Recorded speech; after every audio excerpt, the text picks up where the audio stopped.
আসসালামু আলাইকুম। কেমন আছেন সবাই? একটা জিনিস খেয়াল করেছেন আপনারা? জামাতের আমির গত ৯ তারিখে জাতির উদ্দেশ্যে যে ভাষণটা দিয়েছে, মানুষ এত ঘৃণা করে প্রত্যাখ্যান করেছে, দুঃসাহস হয় নাই তার ভেরিফাইড পেজে ওই জাতির উদ্দেশ্যে ভাষণটা আপলোড করার। আর মজার কথা কি জানেন? ওনার নির্বাচনীয় প্রচারণার জন্য যে বট বাহিনীগুলোর পেজ আছে, ওগুলোর মধ্যে আপলোড দিয়েছে কয়েকটা জায়গায়, আবার ডিলিটও করে দিয়েছে। বিশ্বাস হয় না? জামাতার আমির পেজে গিয়ে দেখেন জাতির উদ্দেশ্যে যে ভাষণটা দিয়েছিল ওটা আপলোড করছিল কিনা। মানুষ ঘৃণা করে এমনভাবে প্রত্যাখ্যান করেছে, দুঃসাহস হয় নাই। নির্বাচনীয় প্রচার যতগুলো ছিল সব কিছু আপলোড দিয়েছে, জাতির উদ্দেশ্যে এই ভাষণটা আপলোড করতে পারে নাই। লজ্জায়।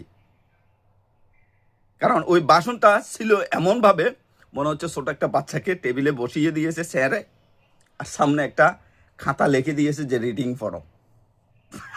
এমনভাবে জাতি প্রত্যাখ্যান করেছে, তার ফেসবুক পেজে ভেরিফাইড পেজ আপলোড করার দুঃসাহস করে নাই। লজ্জায় মানুষ এত ঘৃণা করে প্রত্যাখ্যান করেছে যে গত ৩বার নাকি আরো ইলেকশন করেছে, এমপি পদে প্রার্থী হয়েছে, একবারও সে জিতে আসতে পারে নাই, সে নাকি দেশের প্রধানমন্ত্রী হবে।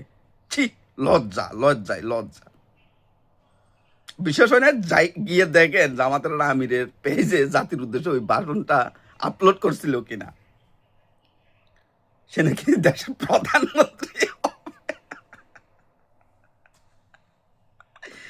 আয় আল্লাহ, তুই আমার উঠে দে।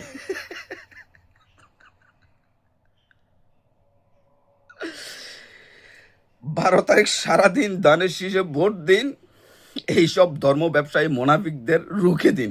ইনশাল্লাহ বিজয় আমাদের।